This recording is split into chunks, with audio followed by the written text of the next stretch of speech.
আসসালামু আলাইকুম। আজকে আমরা চলে আসলাম ক্লাস নাম্বার 17-তে। আজ আমরা অ্যামাজনের একটি একেবারে নতুন প্রোডাক্ট লঞ্চ করার জন্য টপ 5টি কৌশল নিয়ে আলোচনা করব।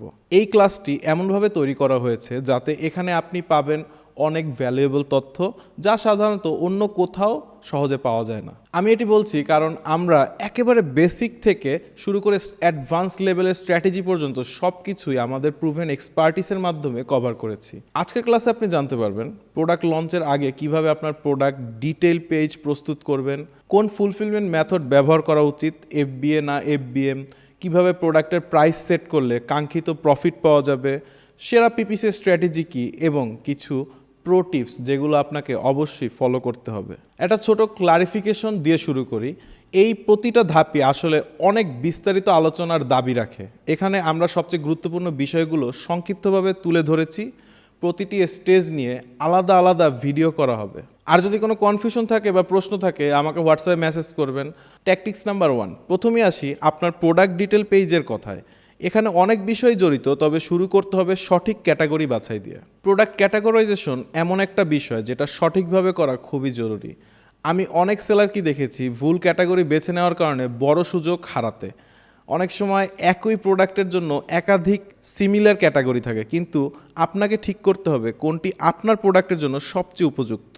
অনেক সময় একই প্রোডাক্টের জন্য একাধিক সিমিলার ক্যাটাগরি থাকে, তবুও আপনাকেই ঠিক করতে হবে আপনার প্রোডাক্টের জন্য কোন ক্যাটাগরিটি সবচেয়ে বেশি উপযুক্ত।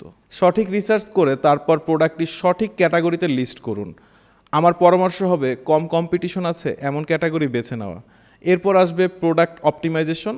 অপটিমাইজেশনের ক্ষেত্রে অনেক বিষয় মাথায় রাখতে হয়, যেমন সঠিক কিওয়ার্ড রিসার্চ করা এবং সেগুলো বুদ্ধি করে পুরো লিস্টিং জুড়ে ব্যবহার করা। কিওয়ার্ড খুঁজে বের করতে আপনি Helium 10 ব্যবহার করতে পারেন, অথবা আমি যে টুলগুলো জাঙ্গল স্কাউট ছাড়াও অ্যামাজন থেকে দেখাইছি সেগুলো ব্যবহার করতে পারেন। সো Helium 10 থেকে যদি ব্যবহার করেন, সংক্ষেপে এক্সরে ব্যবহার করে বেস্ট কম্পিউটার খুঁজে নেবেন, তারপর সেলিব্রো দিয়ে দেখুন কোন কিওয়ার্ডগুলো ইন্ডেক্স ভালো, র্যাঙ্কিং ভালো।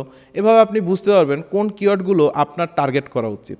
এখানে একটি প্রো টিপস, সবসময় শুধু হাই ভলিউম কিওয়ার্ডের পিছনেই ছুটবেন তা কিন্তু না, বরং লং টাইটেল কিওয়ার্ড দিয়ে শুরু করুন, কারণ এগুলো র্যাঙ্ক করা তুলনামূলক সহজ। ধীরে ধীরে হাই ভলিউম কিওয়ার্ডের দিকে কাজ করবেন। যেমন পাওয়ার স্টেশনের চেয়ে portable power station for camping, এই কিওয়ার্ডের র্যাঙ্ক করা সহজ। কিওয়ার্ড রিসার্চ শেষ হলে লিস্টিং বিল্ডার টুল ব্যবহার করে title, bullet point, description, search terms এবং ব্যাকএন্ড কিওয়ার্ড অপটিমাইজ করুন। এখানে সবচেয়ে গুরুত্বপূর্ণ বিষয় হলো অ্যামাজনের সব বেস্ট প্র্যাকটিস ফলো করা। সাধারণভাবে টাইটেল যতটা সম্ভব 200 ক্যারেক্টারের কাছাকাছি হওয়া উচিত, তবে কিছু ক্যাটাগরিতে আলাদা ক্যারেক্টার লিমিট থাকে, সেগুলো আগে চেক করা জরুরি। প্রতিটি বুলেট পয়েন্ট কমপক্ষে 150 ক্যারেক্টারের হওয়া ভালো, বাট 200-র বেশি নেবেন না। আর যদি আপনি A+ কন্টেন্ট ব্যবহার না করেন তাহলে ডেসক্রিপশন 1000 ক্যারেক্টারের বেশি হলে এসইওর জন্য ভালো হয়। এরপর আসি ইমেজের দিকে। ইমেজের ক্ষেত্রে কিছু বেসিক রিকোয়ারমেন্টস আছে। ফাইল ফরম্যাট হতে হবে TIFF অথবা GIF, JPG বা PNG। ইমেজের প্রস্থ কমপক্ষে 1000 পিক্সেল হওয়া উচিত। কালার মোড sRGB অথবা CMYK হবে এবং প্রোডাক্ট ইমেজে কমপক্ষে 85% জায়গা জুড়ে থাকতে হবে। Feature image, infographic image, lifestyle image, comparison image, এই ধরনের বিভিন্ন ভ্যারিয়েশন ব্যবহার করা উচিত। পাশাপাশি অবশ্যই একটি ভিডিও যুক্ত করা খুবই ভালো গুণ। এখানে একটি গুরুত্বপূর্ণ কথা, এখন থেকে যেসব ফিচারের কথা বলবো তার অনেকগুলোর জন্যই ব্র্যান্ড রেজিস্ট্রি দরকার। আপনার যদি ব্র্যান্ড রেজিস্ট্রি না থাকে তাহলে অবশ্যই করুন, কারণ ব্র্যান্ড রেজিস্ট্রি না থাকলে আপনি অনেক সুযোগই মিস করছেন। ব্র্যান্ড স্টোরি যোগ করলে ব্র্যান্ড অ্যাওয়ারনেস বাড়ে, কাস্টমার এঙ্গেজমেন্ট বাড়ে এবং সেলসও বৃদ্ধি পায়।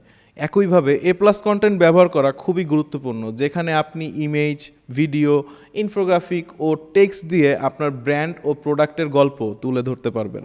এবার আসি ফুলফিলমেন্ট মেথডে। অ্যামাজনে সার্চ করলে দেখবেন প্রায় 90% প্রোডাক্ট FBA অর্থাৎ ফুলফিলমেন্ট বাই অ্যামাজনের সুবিধা রয়েছে। আমরাও FBA ব্যবহার করার পরামর্শ দিচ্ছি। FBA-র অনেক সুবিধা আছে, দ্রুত ডেলিভারি, বেশি ভিজিবিলিটি, ভালো কাস্টমার সার্ভিস এবং অ্যামাজন মার্কেটিং প্রোগ্রামের অ্যাক্সেস। তবে কিছু অসুবিধাও আছে, যেমন বিভিন্ন ফি, লং টার্ম স্টোরেজ ফি। এছাড়াও কাস্টমার রিটার্ন করলে অ্যামাজন রিস্টকিং ফি নিতে পারে, যা কখনো কখনো প্রোডাক্টের সেলস প্রাইসের 50% পর্যন্ত হতে পারে। তাই প্রাইজিংয়ের সময় এইসব বিষয় মাথায় রাখা জরুরি। যদি মনে হয় এফবিএ আপনার জন্য উপযুক্ত নয় তাহলে এফবিএম ব্যবহার করতে পারেন। ট্যাকটিক্স নাম্বার 3, এফবিএম ব্যবহার করলে আপনাকে নিশ্চিত করতে হবে দ্রুত ডেলিভারি, একদিনের হ্যান্ডেলিং টাইম ইত্যাদি। কারণ 80%-এর বেশি কাস্টমারই প্রোডাক্ট অর্ডার করার 2 দিনের ভিতরে পেতে চায়। এসব ঠিকভাবে ফলো করলে আপনি সেলার ফুলফিল প্রাইম ব্যাজও পেতে পারেন, যা সেলস বাড়াতে বড় ভূমিকা রাখে। তবে এর জন্য অনেক শর্ত পূরণ করতে হয়। 99% অন টাইম শিপমেন্ট, কম cancellation rate, Amazon buy shipping ব্যবহার ইত্যাদি। ট্যাকটিক্স নাম্বার 4, এরপর সবচেয়ে গুরুত্বপূর্ণ বিষয় প্রাইসিং। যদি আপনার প্রাইস কম্পিটিটরের চেয়ে বেশি হয় তাহলে টিকে থাকা কঠিন। ধরুন আপনার প্রোডাক্ট কস্ট $10, তাহলে টার্গেট প্রাইস হতে পারে $30 বা $40, যাতে সব খরচ কভার করার পরও প্রায় 30% প্রফিট পাওয়া যায়। তবে শুরুতেই এই প্রাইজে সেল না করে প্রথমে কম দামে বিক্রি করুন। এরপর ধীরে ধীরে, যেমন প্রতি 1-2 সপ্তাহে 5% করে বাড়ান। এতে কাস্টমারের রেসপন্স বুঝে সিদ্ধান্ত নেওয়া সহজ হয়। আর একটা গুরুত্বপূর্ণ কৌশল হচ্ছে এমএসআরপি বেশি সেট করা এবং সেল প্রাইস কম রাখা। এতে কাস্টমার কাছে মনে হয় তারা বড় ডিসকাউন্ট পাচ্ছে, যা কেনার আগ্রহ বাড়ায়। অ্যামাজনও এই স্ট্র্যাটেজিকে পছন্দ করে। সবশেষে পিপিসি।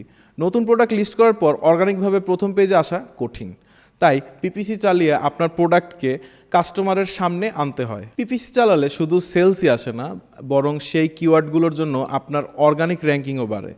পরে যখন দেখবেন আপনি অর্গানিকভাবে ভালো র্যাঙ্কিং করছেন, তখন সেই কিওয়ার্ডের জন্য অ্যাড বন্ধ করতে পারেন।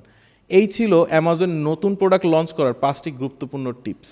তো আজকের এই টিপসের মাধ্যমে আমাদের কোর্সটা কমপ্লিট হচ্ছে, বাট আপনার আমার রিলেশনটা কিন্তু এখান থেকে শুরু। যে কোনো ধরনের সমস্যা, যে কোনো প্রবলেম সলভ করার জন্য অবশ্যই রিচ আউট করবেন। আশা করি খুব দ্রুতই আপনি অ্যামাজনে একজন সফল উদ্যোক্তা হিসাবে নিজেকে প্রতিষ্ঠিত করতে পারবেন। সেই পর্যন্ত ভালো থাকবেন। ধন্যবাদ। দেখা হবে কোনো এক সময়। আসসালামু আলাইকুম।